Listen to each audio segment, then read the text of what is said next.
I'm Abby. I had cerebral palsy, so I require support both at home and at work. I'm Danny and I'm Abby's PA. I've been Abby's PA for about 3 years now, and I support her at work when she's in the office, and I also support her at home with her children and her family.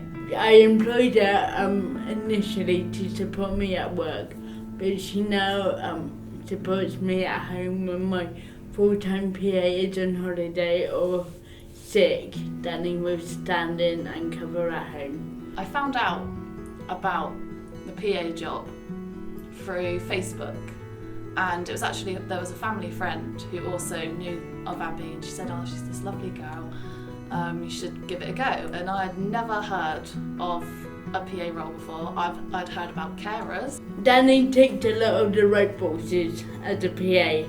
She never heard of what a PA was.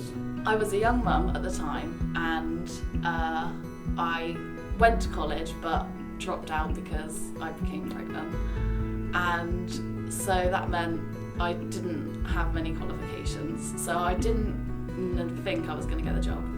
And for me that was a big take because I could mould her into what I needed. When I got the job, it was perfect for me because of how flexible being a PA role is. You can decide what hours you work. So people advertising for PAs can be from 1 or 2 hours a week up to full-time care per week. So I think it knows that you have that option to really pick what hours you do, and if you can work for more than one person to build the hours up. I think it's really nice that you take control of when you work and work around your life. Dad, could you help me take my jacket off? Yeah, please? sure. Cheers. You're getting a bit hot now. Yeah.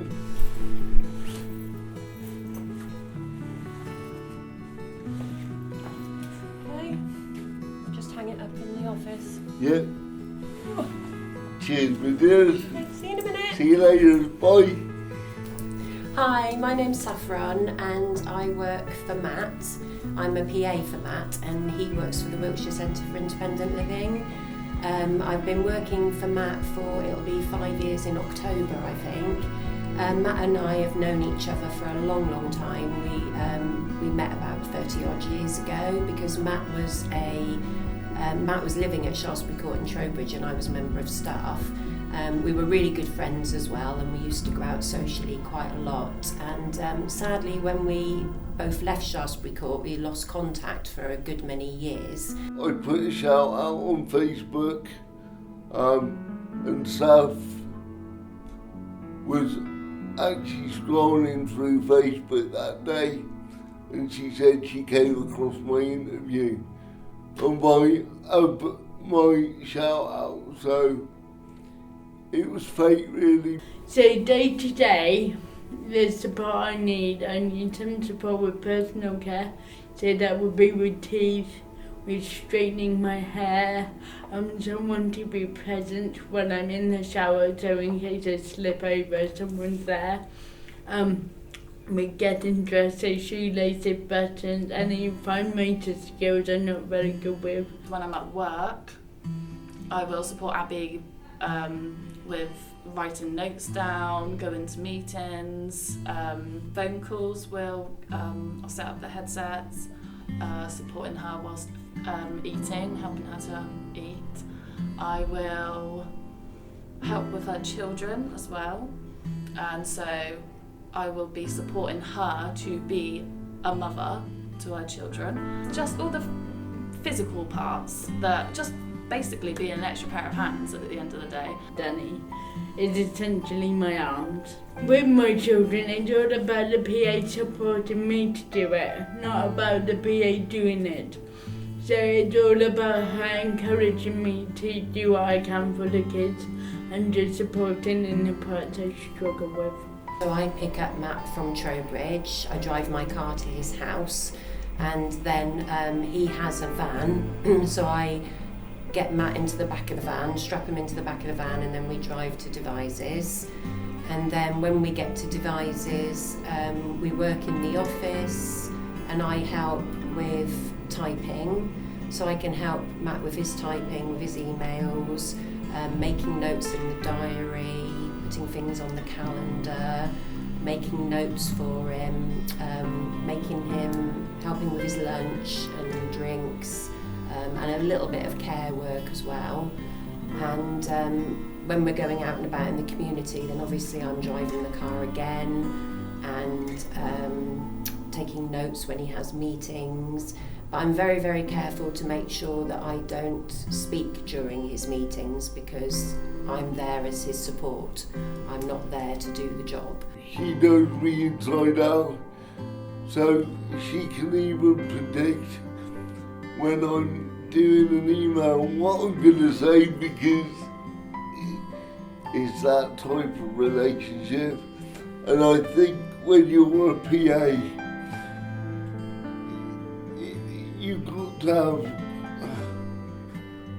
quite a good bond because you're, as well as doing typing and making coffee, she does do a bit of personal care for me as well, so there is that side to it as well.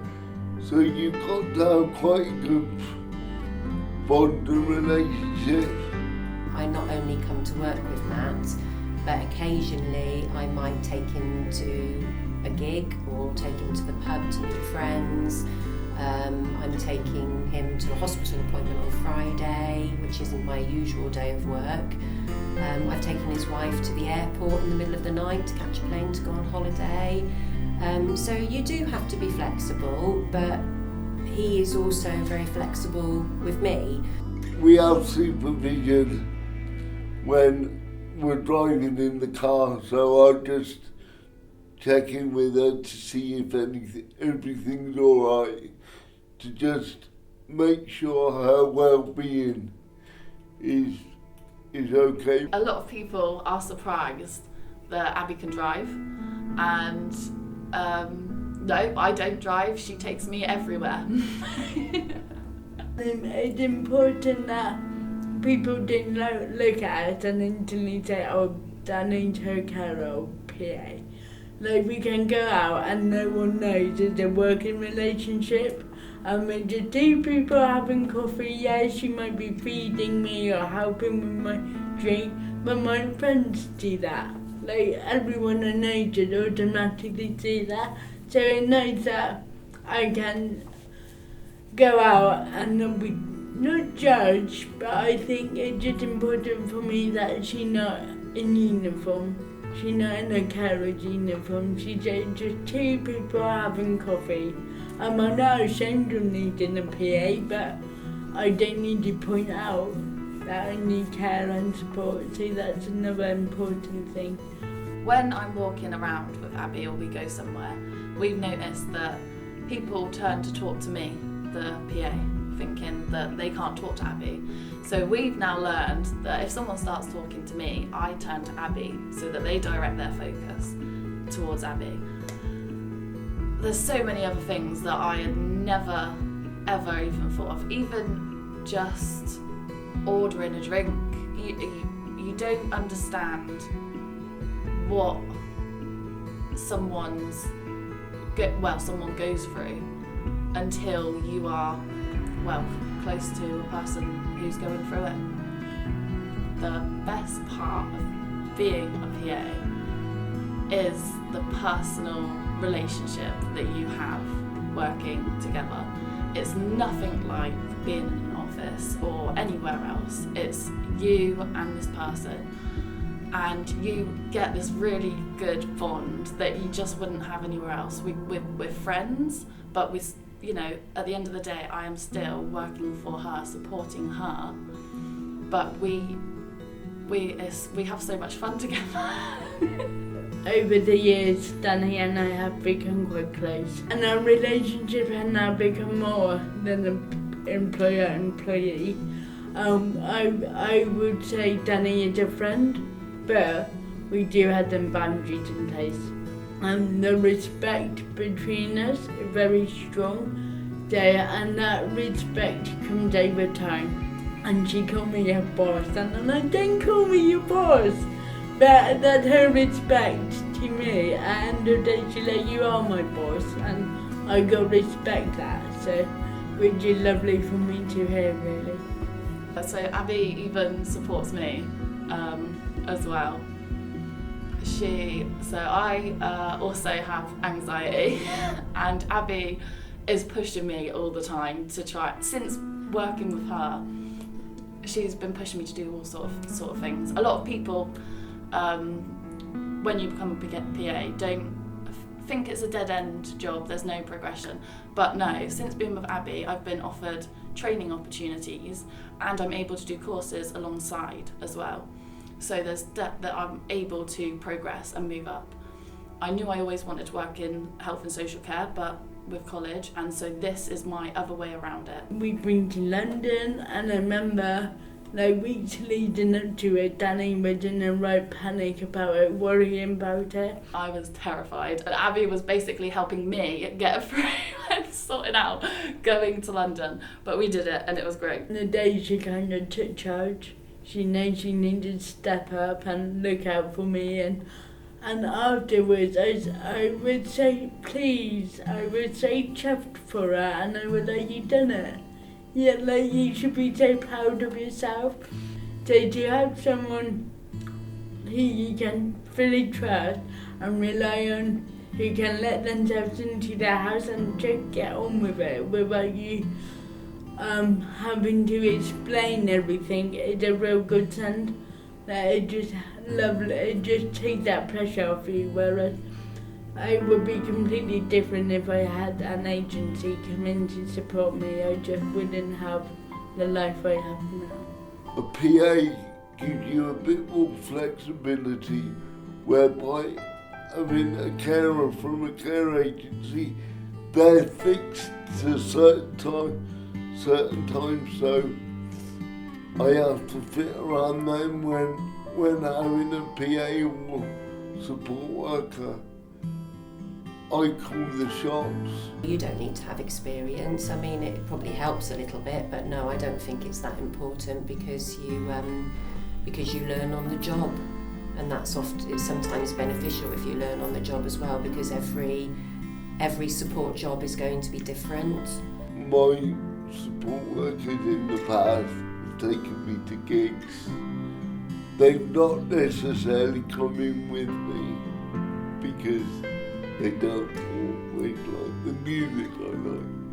So going to gigs, going to football matches, because I'm a big Ipswich Town fan, and I travel up to Ipswich on a regular basis. So for me, it's about a PA/support worker. Supports me in all aspects of my life. I think it's a great job to do. It gives you a lot of job satisfaction, and you do feel like you're really supporting somebody to live their life. And what's more important than that? Being a PA is rewarding to me, because I'm helping Abby to live her life independently, as she wants, however she wants, which everyone should get. Everyone should live their life how they want. I'd love to see more people apply to become support workers, PAs, because it is, although it's a tough job, but it's really rewarding, because you're supporting someone to live their life.